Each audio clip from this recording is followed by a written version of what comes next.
안녕하십니까. 유한타 투데이 정윤재원 권입니다. 이번 시간에도 고객님들이 댓글 달아주신 종목들 중심으로 먼저 기술적 분석을 해보도록 하겠습니다.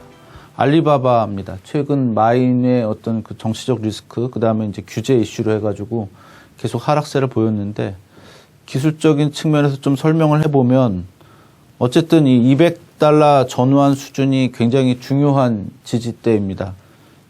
2018년 고점대이기도 하고요. 2020년 초에도 여기서 공방을 하고 넘어섰고, 또 장기 상승 추세선의 지지대가 위치한 가격대라서 일단 중요한 데서 좀 어떤 하락은 좀 멈췄다라고 볼 수 있고, 뉴스 검색해 보시면 다 아시겠지만 뉴스가 다 나왔어요. 뉴스가 다 나왔으면 사실 주가에는 좀 거의 반영이 된 거 아닌가 이렇게 생각할 수가 있겠고요.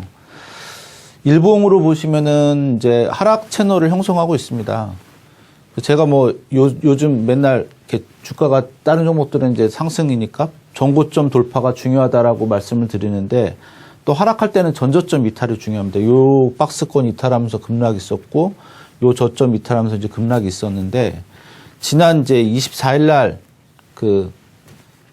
반독점 조사가 이제 들어갔는데, 알리바바에 대해서. 그리고 나서 그 뉴스가 나오면서 이제 급락을 했죠. 거래량이 굉장히 급증을 했습니다. 이런 거 우리가 패닉 셀링이라고 그러죠. 이제 패닉으로 빡 팔아갖고 거래가 이제 급증하면서 바닥이 나오는 건데, 그러고 나서부터는 거래가 이제 조금씩 줄면서 이제 반등 시도가 나오고 있습니다. 그래서 장담할 수는 없지만 어쨌든 좀 굉장히 중요한 저점대에 왔다. 쉽게 이탈은 안 할 거다라고 말씀드릴 수 있겠고요. 다만 이제 반등을 하더라도 이 중장기 평선들이 이미 다 하락 중입니다. 그래서 한 $250 전후에서는 아마 공방이 상당히 있을 것 같고, 넘어선다 하더라도 상당히 이렇게 시간이 좀 필요할 것 같습니다. 그래서 제가 이제 추천드리고 싶은 거는, 일단은 급하신 분이 아니면 $200 무너지기 전까지는 조금 기다려 보시는 게 좋을 것 같다라고 생각이 되고요.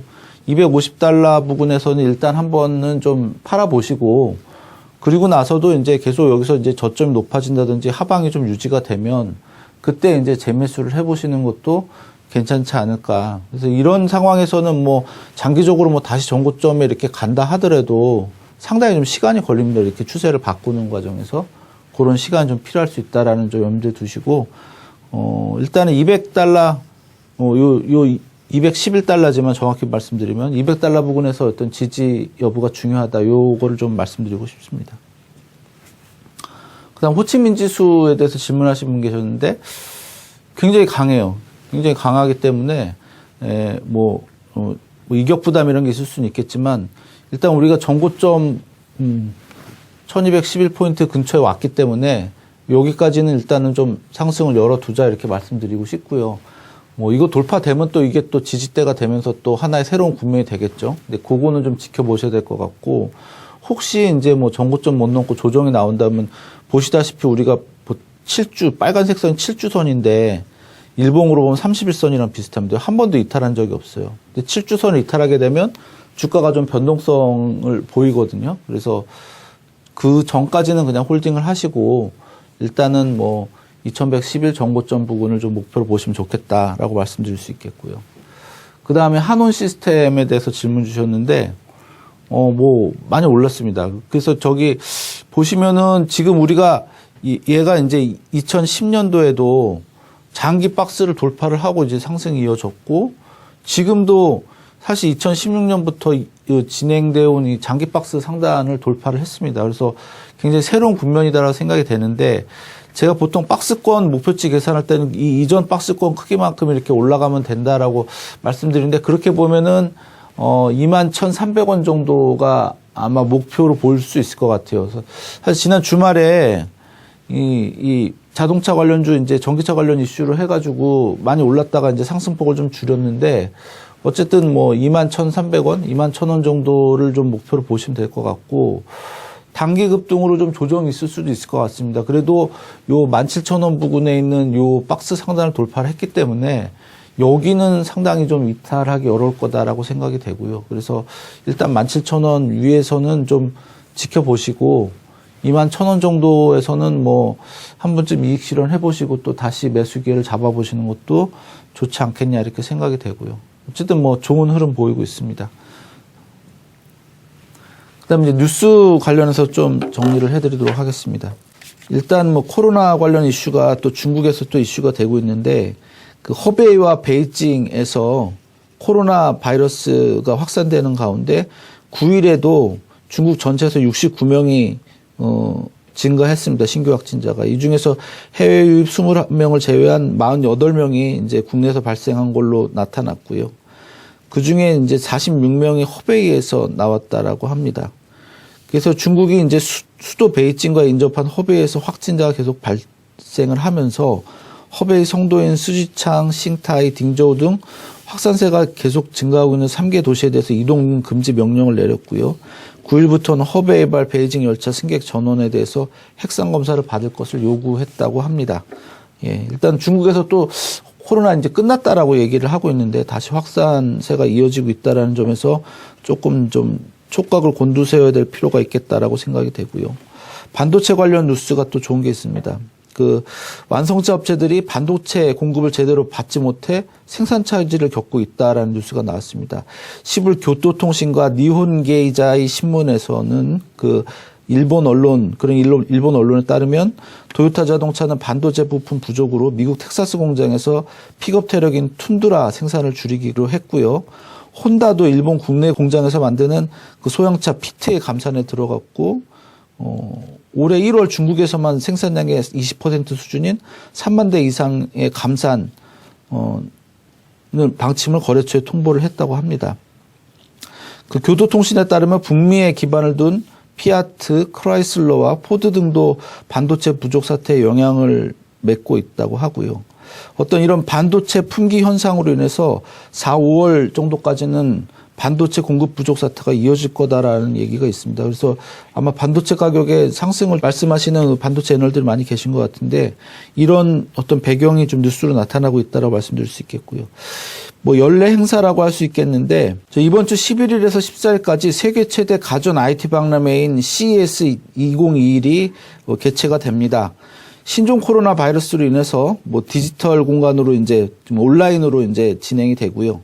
그러면서 이제 참가자는 많이 줄었습니다. 지난해 4,400개 업체가 참가했는데 올해는 1,964개로 절반 이하로 줄었고요.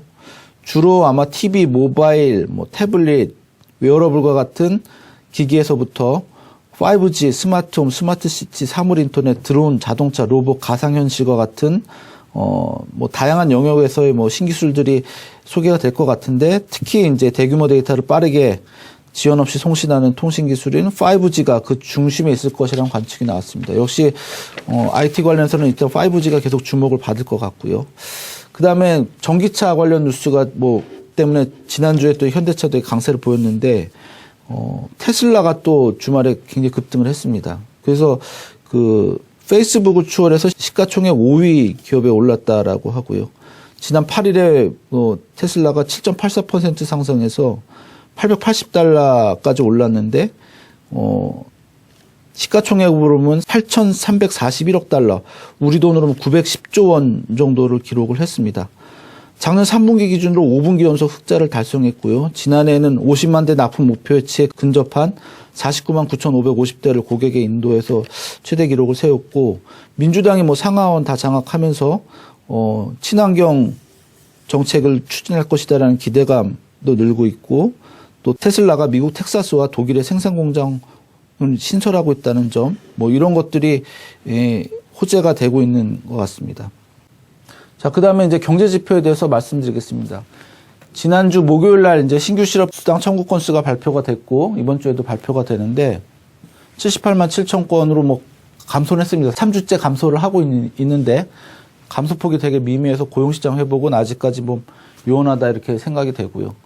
또 12월 고용지표가 발표가 됐는데, 비농업 일자리가 14만 개가 줄었습니다. 5만 개 증가를 예상을 했었는데, 4월 이후로 처음으로 감소를 했고요. 실업률은 뭐 6.7%로 예상치인 6.8%보다는 조금 낮지만 아직까지 높은 수준 유지하고 있다고 보이고요. 그다음에 소비자 물가지수가 13일에 발표가 되는데 11월은 1.2%입니다. 지금 뭐 1.3%로 조금 증가할 거라고 예상은 하고 있지만 아직까지 뭐 목표치인 2% 수준에 한참 아래에 있는 상황이고요. 그다음 산업 생산은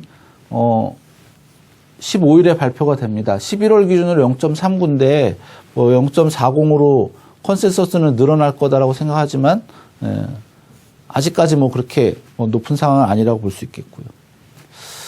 그다음에 중요한 그 글로벌 지수들 좀 보시겠는데 상해 지수 같은 경우는 뭐 60일선에서 참 지지를 잘 받고 신고가를 경신을 했기 때문에 추가 상승 가능성 높다라고 생각이 됩니다. 단기로 좀 조정이 있더라도 요 3,450포인트 저희 돌파된 이전 고점대만 지지가 돼주면 결국은 뭐 추세가 좀 이어질 가능성이 높다라고 생각하고요. 아주 안정적인 종목이라고 보입니다. 종목이 아니라 이제 시장이죠. 조정을 그동안 많이 받았고 신고가를 경신했기 때문에 크게 부담도 없는 모습이다라고 생각이 되고요. 나스닥 지수도 이제 신고가를 경신을 했습니다. 그래서 다시 또 전고점을 넘어섰는데 제가 이제 박스권 목표치를 이렇게 보면은 뭐 13,500포인트 정도가 목표다라고 말씀드렸는데 뭐 많이 남지는 않았습니다. 어쨌든 여기까지 좀 지켜보셔야 될 것 같고 우리가 이제 13,000을 이제 넘어섰기 때문에 여기가 다시 지지대가 됩니다. 혹시 조정이 있더라도 13,000이 뭐 이탈되지 않는다면 크게 신경 쓸 필요는 없다라고 말씀드릴 수 있겠고요. 13,500 정도 목표로 보시면 될 것 같습니다. 코스피 지수입니다. 지난주에 뭐 주말에 삼성전자랑 현대차가 굉장히 급등을 하면서 강세를 보였는데 3,000을 뭐 넘어서고 3,160까지도 갔었습니다. 근데 일단 우리가 3,000포인트 정도가 중요한 뭐 분기점이라고 볼 수 있기 때문에 뭐 여기를 이탈하지 않으면 상승이 좀 계속 된다라고 보이고 있고요. 이격도가 120%입니다. 굉장히 부담스러운 수준이고 2002년도 초반 이후로 처음인 것 같은데 일단은 뭐 이격이 부담이라는 거는 이제 뭐 너무 올라서 부담이라는 생각도 할 수 있지만 또 너무 강하다라고 볼 수도 있습니다. 그래서 제가 볼 때는 일단은 만약에 이게 계속 가는 장이라면 3,000은 이탈하지 않을 거다라고 보입니다. 조정이 이런 식으로 좀 길어지더라도 3,000만 이탈하지 않고 조정이 나오면 뭐 재차 상승이 가능하기 때문에 조정이 나오더라도 요 3,000포인트가 지지되는지를 잘 보시고요. 뭐 그런 모습이 진행이 되면 부담이 있어도 더 간다라고 볼 수 있겠고 또 우리가 뭐 한국 대표주죠. 삼성전자랑 현대차인데 전 주말에 보면 이제 85,000원 수준에 있는 저항을 넘어섰고 현대차 같은 경우는 뭐 21만 원 부근에 있는 요 21만 5천 원 정도 되겠네요. 이 저항을 넘어섰습니다. 그래서 역시 이 대형주들이 이 돌파된 고점대가 일단 조정을 받더라도 지지가 돼주면 그리고 현대차 같은 경우는 특히 쉽게 이게 이탈하기 어려운 상황이라고 보이는데 좀 조정이 있더라도 요 가격대를 지켜주면 사실 상승에 대한 흐름은 계속 될 수 있다라고 생각하시면 될 것 같습니다. 코스닥은 상대적으로 부진합니다. 여기 1000포인트 저항대를 남겨둔 상황이고요. 그렇지만 역시 얘도 950포인트 부근에 12월 고점대를 이제 중반 고점대죠. 돌파한 상황이기 때문에 혹시 뭐 조정이 나오더라도 이탈하지만 않으면 결국은 가는 쪽으로 보시는 게 옳지 않냐 이렇게 생각이 됩니다. 이번 주에는 뭐 관심 종목을 여러 개 올려주셔서 되게 감사드립니다. 그리고 시장이 좀 부담이기는 한데 어쨌든 우리가 뭐 예측의 영역을 이미 좀 넘어선 상황인 것 같습니다. 그래서 뭐 맞출라기 하기보다는 돌파 신고가를 경신하고 전고점을 넘어섰으면 그 가격대가 일단은 무너지지 않는다면 이거는 어쨌든 가고 있는 장이다라고 믿고 대응을 하시는 게 좋지 않을까. 그래서 만약 그게 이탈이 되면 뭐 조정이 어느 정도 받을지 뭐 어떻게 대응할지 좀 고민하시고 그런 과정으로 접근하시면 큰 문제가 없을 것 같습니다. 예. 우리 모두 부자가 되는 그날까지 유한타 투데이는 여러분과 함께 하겠습니다. 감사합니다.